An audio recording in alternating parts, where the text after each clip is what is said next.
हाँ जी दोस्तों, नमस्कार। जूनियर अकाउंटेंट की टेस्ट सीरीज की सॉल्यूशन क्लास में आप सभी का बहुत बहुत स्वागत है। तो ये कंप्यूटर के हमारे कुछ प्रश्न हैं जो आपके जूनियर अकाउंटेंट में पूछे जाने होते हैं। 25 क्वेश्चन, उनका सॉल्यूशन देखते हैं। नंबर 1 क्वेश्चन है आपका, निम्नलिखित में से कौन सा प्रथम पीढ़ी का कंप्यूटर नहीं है, यानी कि फर्स्ट पीढ़ी का कंप्यूटर कौन सा नहीं है। तो आपको पता है एनिएक, जो कि हमारा फर्स्ट इलेक्ट्रॉनिक कंप्यूटर था, ये फर्स्ट पीढ़ी में आया था। उसके बाद यूनिवेक, ये भी हमारा यूनिवर्सल ऑटोमेटिक कंप्यूटर, जो कि कॉमर्शियल कंप्यूटर था, फर्स्ट कॉमर्शियल, ये भी हमारा फर्स्ट पीढ़ी का कंप्यूटर है। जबकि पीडीपी ये हमारा मिनी कंप्यूटर है। ये किस प्रकार का है? Mini computer. तो ये थर्ड जनरेशन का कंप्यूटर है। ठीक है, तो ये हमारा फर्स्ट जनरेशन का नहीं है। IBM 701, तो ये भी हमारा फर्स्ट जनरेशन का है, यानी तीनों फर्स्ट जनरेशन के सिवाय पीडीपी बन के, प्रोग्राम डेटा प्रोसेसर। नेक्स्ट, अगला क्वेश्चन है आपका, भारतीय नागरिकों को बैंकिंग सेवाएं प्रदान करने के लिए किस प्रकार के कंप्यूटर का प्रयोग किया जाता है। देखो, जब भी बात आती है नागरिकों की, इंसानों की, तो हमेशा हम जनरल पर्पज कंप्यूटर यूज करते हैं, चाहे हमारा वो डेस्कटॉप है, लैपटॉप है, इस टाइप के। तो जनरल पर्पज कंप्यूटर आते हैं, वो हमारे सब किस कैटेगरी होते हैं? माइक्रो कंप्यूटर कैटेगरी के होते हैं। तो यदि हम जनरल यूज की बात कर रहे हैं तब हम बात करेंगे माइक्रो कंप्यूटर की। और यदि हम सर्वर की बात करते हैं तो सर्वर देखो, यदि हम बैंकिंग में बड़े स्तर की हम बातें करें, बड़ी कंपनी में सर्वर, तो हम मेन फ्रेम यूज करते हैं, और छोटी कंपनियों में हम सर्वर के रूप में मिनी कंप्यूटर यूज करते हैं। छोटी कंपनी में यहाँ भी सर्वर, यानी कि ये हमारे दोनों सर्वर से रिलेटेड काम करेंगे, मिनी और मेन फ्रेम। इसकी यदि हम बात करें तो ये जनरली हम जैसे हम कह सकते हैं रिसर्च से रिलेटेड, सिक्योरिटी से रिलेटेड, इस टाइप से हमारा जो यूज है हाई स्पीड डेटा ट्रांसफर में, स्टोरेज में, वो हमारा सुपर कंप्यूटर होता है। तो इसका आंसर क्या होगा आपका? माइक्रो कंप्यूटर, ऑप्शन बी आपका राइट आंसर होगा। नेक्स्ट, अगला क्वेश्चन है आपका दोस्तों, खालिस्तान एक सीपीयू रजिस्टर है जिसका उपयोग प्रोग्राम निष्पादन के दौरान अगले निर्देश के एड्रेस को संग्रहित करने के लिए किया जाता है। यानी कि ऐसा कौन सा है जो नेक्स्ट निर्देश को, ये देखो, जिसका उपयोग प्रोग्राम निष्पादन के दौरान अगले निर्देश के एड्रेस को संग्रहित करने के लिए किया जाता है। तो नेक्स्ट के लिए हम यूज करते हैं कौन सा? एक्यूमुलेटर। एक्यूमुलेटर, तो ये हमारा क्या है? एक रजिस्टर मेमोरी। आप देखते हैं ना, सबसे फास्टेस्ट मेमोरी, तो जिसमें हमारे डिफरेंट डिफरेंट टाइप के क्या आते हैं? रजिस्टर्स आते हैं। दूसरा, हम उसके बाद यदि हम बात करें तो कौन सा? एक प्रोग्राम काउंटर, इसका भी हम यूज करते हैं। नेक्स्ट, कंप्यूटर का कौन सा घटक प्रोसेसर को दूसरे हार्डवेयर से जोड़ता है? तो हार्डवेयर की जो कनेक्टिविटी होती है, जितने भी हमारे पोर्ट होते हैं, वो सब किस पर होते हैं दोस्तों? मदरबोर्ड पर। किस पर होते हैं? मदरबोर्ड पर। पंच कार्ड आपको पता है फर्स्ट स्टोरेज डिवाइस थी, हरमन ऑलरेथ ने जो कंप्यूटर में लेके आए थे। सीपीयू चिप के बारे में आप सभी वैसे ही जानते हैं। नेक्स्ट, गीगो शब्द किससे संबंधित है? गीगो, तो सबसे पहले आपको गीगो के बारे में पता होना चाहिए, जिसकी मीनिंग होती है आपकी garbage in garbage out. Garbage in garbage out, यानी जैसा दो इनपुट दोगे वैसा ही आपको आउटपुट मिलेगा। यानी इनपुट सही है तो आउटपुट सही होगा, इनपुट गलत है तो आउटपुट भी गलत होगा। तो ये किससे रिलेटेड हो गया? आपका एक्यूरेसी से रिलेटेड होगा। ये एक प्रॉपर्टीज है हमारे कंप्यूटर की जो पाई जाती है, एक्यूरेसी की। जो भी आप इनपुट दोगे यदि वो सही है तो आउटपुट हमेशा सही होगा। अपनी मशीन की तरफ से कोई एरर कभी भी नहीं होती। 100% एक्यूरेट रिजल्ट ही हमें प्रोवाइड करवाते हैं। नेक्स्ट, मेमोरी कार्ड के संदर्भ में एसडी तथा एमएमसी का तात्पर्य क्या है? तो एसडी कार्ड या एमएमसी कार्ड हम जो बोलते हैं, तो एसडी होता है सिक्योर डिजिटल। एसडी का मतलब है सिक्योर डिजिटल कार्ड, और एमएमसी का मतलब मल्टीमीडिया कार्ड। तो इसका ऑप्शन देखें आप, सिर्फ सिक्योर डिजिटल, ये रहा सिक्योर डिजिटल और मल्टीमीडिया कार्ड, मल्टीमीडिया कार्ड, दोनों ऑप्शन है। नेक्स्ट, किस स्टोरेज माध्यम में ट्रैक और सेक्टर्स होते हैं? तो जब भी हम बात करते हैं ट्रैक और सेक्टर्स की, तो ये हमेशा किस में होते हैं? हमारी मैग्नेटिक डिस्क में। हमारी जो मैग्नेटिक डिस्क होती है वो ट्रैक सेक्टर से मिलकर के बनी हुई होती हैं। तो यहाँ पर आप देखेंगे मैग्नेटिक डिस्क का एक ही उदाहरण है, वो है आपका कौन सा?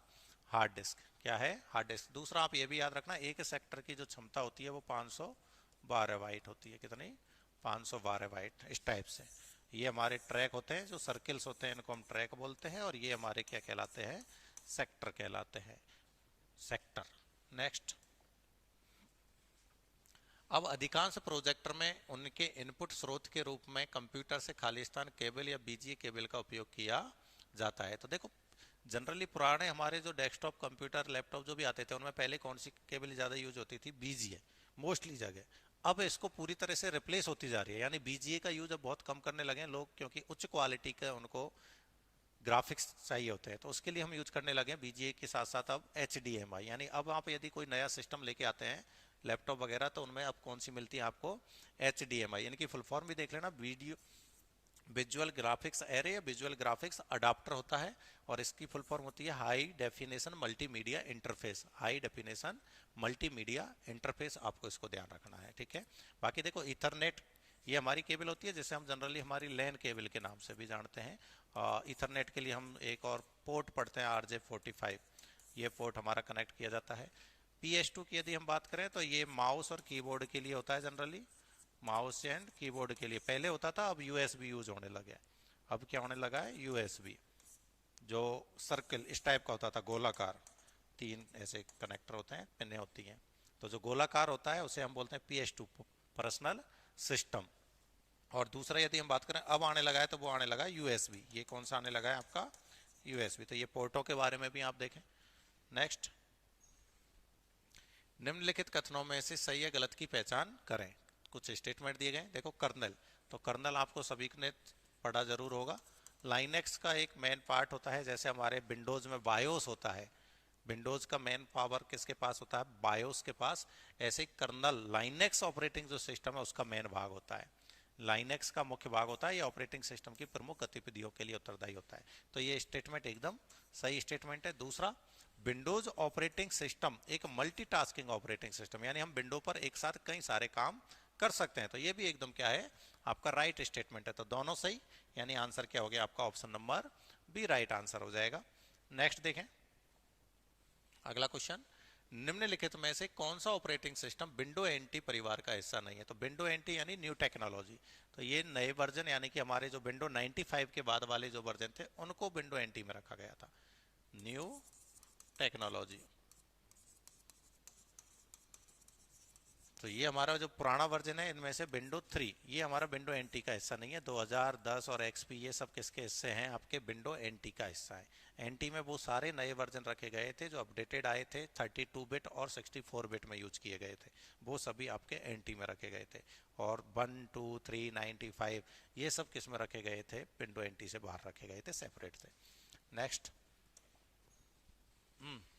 MS वर्ड में निम्नलिखित में से कौन सा दृश्य विकल्प किसी दस्तावेज की सामग्री को बुलेटेड बिंदुओं के रूप में दर्शाता है। तो ये बात कर रहा है डॉक्यूमेंट्स व्यू की, कि कौन सा ऐसा डॉक्यूमेंट्स व्यू है जो बुलेटेड के रूप में हमें हमारे डॉक्यूमेंट्स को शो करता है, कंटेंट को शो करता है, तो वो होता है हमारा आउटलाइन।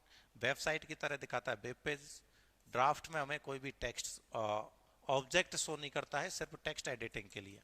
ये किसके लिए होता है, टेक्स्ट एडिटिंग के लिए होता है, इसमें कोई भी ऑब्जेक्ट शो नहीं होता है, ठीक है। इसमें हमें वेबसाइट के समान दिखेगा, वेब पेज के समान दिखता है। प्रिंट लेआउट, ये हमारा डिफॉल्ट जो डॉक्यूमेंट्स भी होता है वो होता है प्रिंट लेआउट। नेक्स्ट, ये बोल रहा है खाली स्थान फील्ड में ईमेल एड्रेस सभी प्राप्तकर्ताओं को प्रदर्शित होते हैं, और खाली स्थान फील्ड में ईमेल एड्रेस केवल प्राप्तकर्ता को प्रदर्शित होते हैं। देखो, यदि हम मेल 2 के माध्यम से, ठीक है, भेज रहे हैं, मान लो मैं 2 के माध्यम से 10 लोगों को भेज रहा हूं, तो 10 के 10 को पता होगा कि ये मेल मेरे अलावा इन 9 को भेजा गया है। ऐसा ही सेम CC कार्बन कॉपी में भी होता है, यानी कि CC और 2 दोनों ऐसे ऑप्शन है जिनके जो मेल एड्रेस है वो सबके को दिखाई देंगे कि ये मेल मेरे अतिरिक्त और किसको भेजा गया है। लेकिन BCC में सिर्फ किसको दिखाई देगा, जिसके पास वो मेल प्राप्त हुआ है। तो सिर्फ 2 ऑप्शन है आपके पास में, 2 एंड CC का तो सबको पता रहेगा, और BCC का सिर्फ रिसीवर को ही पता होगा। नेक्स्ट, क्रोम ब्राउजर में दाईं ओर जाने वाले प्रत्येक खुले टैब के माध्यम से स्थानांतरित करने के लिए निम्नलिखित में से किस कीबोर्ड शॉर्टकट का उपयोग किया जाता है। अब बात कर रहा है यहाँ पर टैब की, तो जब भी टैब की बात हो तो ध्यान रखना हमेशा कंट्रोल प्लस टैब, किसकी, कंट्रोल, यानी एक ही ब्राउजर में मल्टीपल टैब आपने यदि ओपन की हुई हैं और आप एक टैब से दूसरी टैब, लेफ्ट से राइट की ओर जाना चाह रहे हो, लेफ्ट टैब से राइट टैब में, तो आप यूज करेंगे कंट्रोल प्लस टैब। और यदि यही होता विंडो के लिए, एक विंडो से दूसरी विंडो में जाने के लिए अलग अलग विंडो ओपन की हुई है, तब आप यूज करते Alt plus tab, Alt plus tab का यूज करते, ठीक है। और टैब के लिए टैब यूज कर रहे हैं, ऐसे ध्यान रखना, अलग अलग होते हैं दोनों ऑप्शन। नेक्स्ट, सूची वन को सूची सेकंड से सुमेलित कीजिए। तो देखो यहाँ पर सबसे पहले क्या है आपका डकडगो, जो कि एक क्या है, सर्च इंजन है। डकडगो क्या है, सर्च इंजन। फायरफॉक्स क्या है आपका, एक ब्राउजर है। और स्काइप क्या है, आपकी एक वीडियो कॉन्फ्रेंसिंग ऐप है। तो ऐसे आप इनको मैच कर सकते हैं। ए में 3 है, बी में आपका 1 है, तो ऑप्शन आपका डी राइट आंसर हो जाएगा। ठीक है, नेक्स्ट देखेंगे। सेम क्वेश्चन इंग्लिश लैंग्वेज में पढ़ लें एक बार। हाँ जी, निम्न एमएस एक्सेल सूत्र का परिणाम क्या होगा। ये आपका एक्सेल से लिया गया क्वेश्चन है, जिसमें मिनिमम का फंक्शन आपको लगाया गया है, जिसमें अंदर आप सबसे पहले मैंने कहा कोई भी फंक्शन हो किसी भी प्रकार का, अंदर कोई कंडीशन दी हुई है तो पहले आप उस कंडीशन को सॉल्व करेंगे। हम कंडीशन को देखते हैं, कंडीशन क्या है आपकी, ट्रू है, और ट्रू के लिए हम वैल्यू क्या लेंगे 1, ट्रू के लिए वैल्यू क्या लेंगे 1। अब उसके बाद हम देखेंगे कि 13, 1 और 8 में सबसे छोटी संख्या कौन सी है, तो वो 1 ही होगी, तो आंसर भी क्या होगा 1 होगा। यदि यहाँ पर आपको मैक्स होता तो आंसर होता 13। नेक्स्ट, निम्नलिखित कथनों में से सही गलत की पहचान करें। निम्नलिखित कथनों में से सही गलत की पहचान करें। एमएस वर्ड में सभी पैराग्राफ में राइट संरेखण हो सकता है। ये बोल रहा है कि होता है या हो सकता है, तो हम कहेंगे हो सकता है। बाकी आप अलग अलग भी रख सकते हैं, हर पैराग्राफ का अलाइनमेंट किसी का लेफ्ट, किसी का राइट, किसी का सेंटर भी कर सकते हो, और आप चाहें तो सभी को लेफ्ट करें, सभी को सेंटर करें, या सभी को राइट करें, कुछ भी आप कर सकते हो। आप चाहें जस्टिफाई करें तो ये कर सकते हैं, बिल्कुल ये स्टेटमेंट आपका सही है। दूसरा बोल रहा है एमएस वर्ड में सभी पैराग्राफ में समान हैंगिंग की स्थिति नहीं हो सकती है। ये बोल रहा है कि मान लीजिए मेरे पास 5 पैराग्राफ है, तो क्या मैं पांचों को हैंगिंग इंडेंट कर सकता हूँ, बिल्कुल कर सकता हूँ, और ये बोल रहा है नहीं हो सकता, तो ये हो गया गलत। ये स्टेटमेंट आपका क्या हो गया, गलत हो गया, यानी कि पहला सही है, दूसरा गलत है। ऑप्शन नंबर बी आपका राइट आंसर है। हम चाहें तो सभी पैराग्राफ को हैंगिंग में कर सकते हैं, लेफ्ट में कर सकते हैं, फर्स्ट लाइन में कर सकते हैं, ऐसा कोई पाबंदी नहीं है कि हम सभी पैराग्राफों को नहीं कर सकते।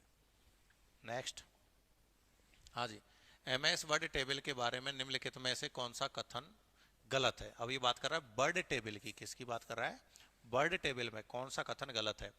एक कॉलम के 2 या अधिक लगातार सेलों के विलय किया जा सकता है। एक कॉलम के 2 या अधिक लगातार सेलों को विलय किया जा सकता है, बिल्कुल किया जा सकता है, ये कथन सही है। एक पंक्ति की 2 या अधिक लगातार सेलों को, जब भी बात आती है लगातार सेलों की, तो हम लगातार सेलों को विलय कर सकते हैं, चाहे वो रो की हो चाहे कॉलम की हो, तो ये भी सही है। एक पंक्ति या स्तंभ के वैकल्पिक सेलों का विलय नहीं किया जा सकता, तो अल्टरनेट सेल का हम नहीं कर सकते, ये भी सही है। एक तालिका की पहली और अंतिम सेलों को विलय किया जा सकता है, पहली और अंतिम सेलों को ये नहीं कर सकते, तो इसका आंसर होगा ऑप्शन नंबर डी। ये स्टेटमेंट गलत है, बाकी तीनों सही हैं और ये आपका स्टेटमेंट गलत है, तो ऑप्शन डी इसका राइट आंसर होगा।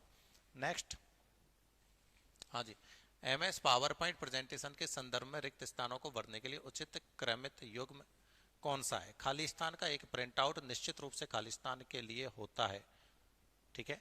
तो यहाँ पर देखो, यदि हम बात करें, एक तो है हमारे पास नोट्स होते हैं जिनको हम बोलते हैं स्लाइड नोट्स, सिंपल हम क्या बोल देते हैं स्लाइड नोट्स। एक होता है हैंड आउट नोट्स, तो हैंड आउट नोट्स तो होते हैं ऑडियंस के लिए और स्लाइड नोट्स होते हैं स्पीकर के लिए, तो इसके लिए आंसर हो गया ये रहा नोट्स। स्लाइड नोट्स किसके लिए होंगे, आपके स्पीकर के लिए। स्लाइड नोट्स का एक प्रिंट आउट निश्चित रूप से स्पीकर के लिए होता है, तो ऑप्शन नंबर सी इसका राइट आंसर होगा। यदि यहाँ पर होता हैंड आउट तो फिर आंसर यहाँ पर होता ऑडियंस, यानी हैंड आउट का एक प्रिंट आउट निश्चित रूप से ऑडियंस के लिए होता है, जबकि स्लाइड नोट्स का स्पीकर के लिए होता है। नेक्स्ट, एमएस एक्सेल वर्कबुक में निरंतर सेलों की श्रेणी का चयन करने के लिए निम्नलिखित में से किस कुंजी का उपयोग किया जाता है। यदि हमें लगातार सेलें सेलेक्ट करनी है तो उसके लिए हम यूज करेंगे किसका, शिफ्ट का। यदि रेंज बनानी है अलग अलग, रेंज अलग अलग सेपरेट रेंज, तो हम यूज करते हैं कंट्रोल का। लगातार सेलों के लिए शिफ्ट का, ठीक है ना। लगातार अलग अलग रेंजों के लिए अलग अलग सेल, अलग अलग सेल या अलग अलग रेंज के लिए हम किसका यूज करेंगे, कंट्रोल का। नेक्स्ट, निम्न एमएस एक्सेल सूत्र का परिणाम क्या होगा। सेलिंग्स, तो सेलिंग बोलता है नियर बाई वो संख्या जिसमें अगली संख्या का पूरा पूरा भाग चला जाए, यानी कि 7 से बड़ी वो बड़ी संख्या जिसमें 5 का पूरा पूरा भाग चला जाए। तो 5 का भाग जाने वाली 7 से बड़ी संख्या कौन सी है, 10। क्या है, 10, ठीक है ना। 7 से बड़ी वो संख्या जिसमें 5 का पूरा पूरा भाग चला जाए, तो वो कौन सी है, 10। यदि यही क्वेश्चन होता फ्लोर में तो आप देखते छोटी संख्या जिसमें पूरा भाग चला जाए, फ्लोर और सेलिंग। नेक्स्ट, निम्न में से कौन सा एमएस वर्ड के हाल के संस्करणों जैसे वर्ड 2016 में होम मेन्यू के तहत क्लिप बोर्ड कमांड समूह के एक भाग के रूप में प्रकट नहीं होता है। तो आपको पता है फॉर्मेट पेंटर क्लिपबोर्ड में होता है, पेस्ट होता है, कट होता है, कॉपी होता है, लेकिन इटैलिक नहीं होता। ये किस में होता है? फॉन्ट ग्रुप में। ये किस में है? आपके फॉन्ट ग्रुप में। तो इसका आंसर होगा ऑप्शन नंबर डी। ये क्लिपबोर्ड ग्रुप का हिस्सा नहीं होता है। 4 ही होते हैं, कट, कॉपी, पेस्ट और फॉर्मेट पेंटर। नेक्स्ट क्वेश्चन देखेंगे। पीओपी एक ईमेल संबंधित प्रोटोकॉल है। पीओपी का फुल फॉर्म क्या? तो सिंपल सा प्रोटोकॉल दिया गया है जिसके मैंने आपको 2 वर्जन लिखाए हुए हैं, वर्जन 2 एंड वर्जन 3, और इसकी फुल फॉर्म होती है post office protocol. Post office protocol, ठीक है, ध्यान रखना 2 वर्जन होते हैं इसके, ठीक है ना। पीओपी 2 और वर्तमान में यूज हो रहा है पीओपी 3। नेक्स्ट, हाँ जी, निम्नलिखित में से कौन सा एक ऑफलाइन मैसेजिंग ऐप है?